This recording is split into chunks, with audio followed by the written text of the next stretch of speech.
आज का वाकया है मेरे ख्याल से डूब मरने के लिए काफ़ी है। फयाजुल हसन चौहान साहब जो अपने आप को बहुत बड़ा तनेतर और बहुत बड़ा स्पोक्स पर्सन समझते हैं, उनको वो जुतियां पड़ी हैं टीवी स्क्रीन के ऊपर इंडियन टीवी की जिसका कोई हिसाब नहीं है। उनकी एंकर ने उनको कहा हम आपका शुक्रिया अदा नहीं कर सकते क्योंकि पाकिस्तान की फौज और ISI के साथ जो आप कर रहे हैं ये तो हम अरबों रुपया लगा के नहीं कर सके, और वह ही कर रहे हैं बेगैरतों की तरह से। इमरान खान के खिलाफ कोई औरत बोले तो वो बदकिरदार है, मर्द बोले तो गद्दार है, सहाफ़ी बोले तो वो लिफाफा है, वो मोदी साहब से मिले तो ठीक है, नवाज शरीफ साहब मिले तो वो तो मुल्क दुश्मन है, वो तो मतलब है उनके ताल्लुकात है उनके साथ वगैरह वगैरह। जब मैं कहती हूँ कि पॉपुलर हैं बहुत ज़्यादा इमरान खान साहब, अवाम उनके साथ है, तो आप जो है फिर कोई ना कोई लॉजिक जो है वो उस पर निकाल के ले आते हैं कि नहीं जी ऐसे नहीं ऐसे। अब तो सरहद पार भी पॉपुलर हो गए हैं और लोग इतना पसंद कर रहे हैं उनको। बुखारी साहब के वहाँ पे तो चर्चे हैं, तो अब तो उनकी पॉपुलैरिटी जो है उसमें और इजाफा हो रहा है। हम देख रहे हैं कि इंडियन चैनल्स जो हैं उन्होंने तो सर पे बिठाया हुआ है आजकल खान साहब को। मेरे ख्याल में अब आप मान लेंगे कि पॉपुलर है जी, मैं वो मानने जा रहा हूँ, बिल्कुल आप ठीक कह रही हैं, क्योंकि जिस तरह इमरान खान साहब की बात में कोई लॉजिक नहीं होती उसी तरह आपकी बात में भी कोई लॉजिक नहीं है।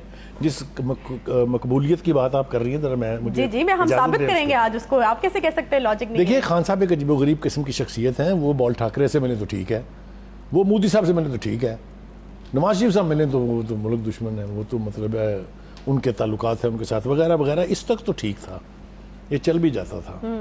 लेकिन जो आज का वाकया है मेरे ख्याल से डूब मरने के लिए काफ़ी है। बाकी का मुझे नहीं पता कि किसी की सेहत पर कोई असर होगा कि नहीं होगा। इस वक्त एक वायरल हुई है वीडियो जिसमें जब हमारे फयाजुल हसन चौहान साहब जो अपने आप को बहुत बड़ा तनेतर और बहुत बड़ा स्पोक्स पर्सन समझते हैं, उनको वो जुतियां पड़ी हैं टीवी स्क्रीन के ऊपर इंडियन टीवी की जिसका कोई हिसाब नहीं है। उनकी एंकर ने उनको कहा हम आपका शुक्रिया अदा नहीं कर सकते क्योंकि पाकिस्तान की फौज और ISI के साथ जो आप कर रहे हैं ये तो हम अरबों रुपया लगा के नहीं कर सके, और वह ही कर रहे हैं बेगैरतों की तरह से बेहयाओं की तरह से पाकिस्तान की इस तजलील के ऊपर वो दांत निकाल रहे हैं। ये भी पहला वाकया नहीं है, ये रवैया है एक। आप ये देखिए कि उन्होंने पाकिस्तान के साथ जो इंटरनेशनल दुनिया है उनके ताल्लुकात का क्या बेड़ा गर्क किया है। उसके ऊपर बाद में आएंगे, मैं तफसील से उसके ऊपर बात करना चाहता हूँ। लेकिन इस वक्त आप देखिए पूरा Indian media be that 24 news कोई डिवीजन नहीं है इस बात पे। वो उनके जो अखबारात हैं, चाहे वो इंडियन एक्सप्रेस है, जितने भी अखबार हैं उन सब के अंदर ये ढिंडोरा पीटा जा रहा है कि खान साहब जो कर रहे हैं ISI के साथ और फौज के साथ, हमारा तो काम हो गया, हम बहुत खुश हैं उनसे। ये है वो मकबूलियत जिसकी तरफ आप इशारा फरमा रही हैं। जी, मुझे बहुत दुख है इस बात का। ये जुर्रत कभी हिंदुस्तान टीवी के किसी एंकर को कभी हुई नहीं इससे पहले। ये नई तारीख जो रकम की जा रही है और जिस पर हम प्राउड हैं, मेरे ख्याल से तो इसके ऊपर डूब मरना चाहिए। ये अगर कोई फ़ख्र की बात है तो खान साहब ये फ़ख्र आपको मुबारक हो, मैं इसका हिस्सेदार बनना नहीं चाहता हूँ। अल्लाह ना करे मेरे ऊपर ये वक्त आए कि मैं कभी इसका हिस्सेदार बनूँ।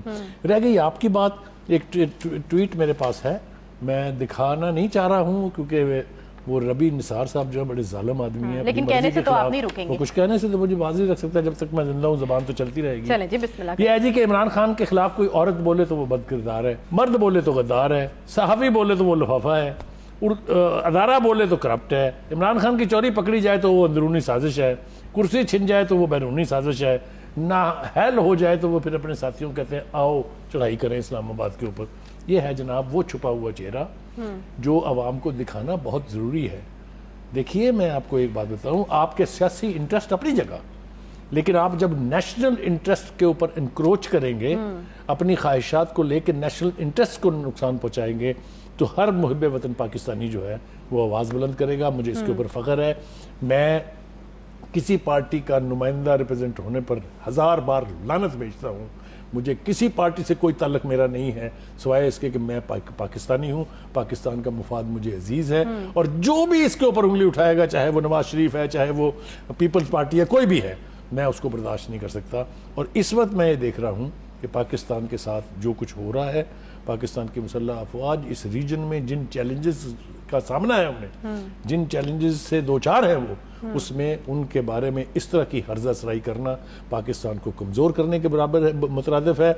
और मैं आपको बताऊं, मौलाना फजलुर रहमान साहब का जो बयानिया है, वो लोगों ने कान नहीं धरे उसके ऊपर, लेकिन वो भूलने वाला नहीं है। उन्होंने कहा कि ये एजेंडा है कि पाकिस्तान की फ़ौज किया जाए, पाकिस्तान की फ़ौज जो कस्टोडियन है पाकिस्तान के न्यूक्लियर प्रोग्राम की, उसको वीकन किया जाए ताकि जवाज़ हो कि जी पाकिस्तान के न्यूक्लियर आर्सेनल जो हैं वो महफूज हाथों में नहीं है। हमारा बदकिस्मती ये है कि हम अरशद शरीफ को इस मुल्क से भेजने के लिए सहारा लेते हैं TTP की एक मीटिंग का, जिसका कैसे इदराक हो गया KPK में बैठी हुई CTD को, वो अभी तक किसी भी कॉम्प्रीहेंशन से बियॉन्ड है। यानी ना ISI को पता है, ना IB को पता है, ना इंटीरियर मिनिस्ट्री को पता है। उन्होंने एक जाली सा थ्रेट अलर्ट जो है वो जारी करा के और अरशद शरीफ को यहाँ से भेजा। ये ऐसे अवामल हैं जो सामने आएंगे तो ये चोरी भी पकड़ी जाएगी कि कौन था दर पे उस शख्स को एलिमिनेट कराने के लिए और क्या उनके ऑब्जेक्टिव थे।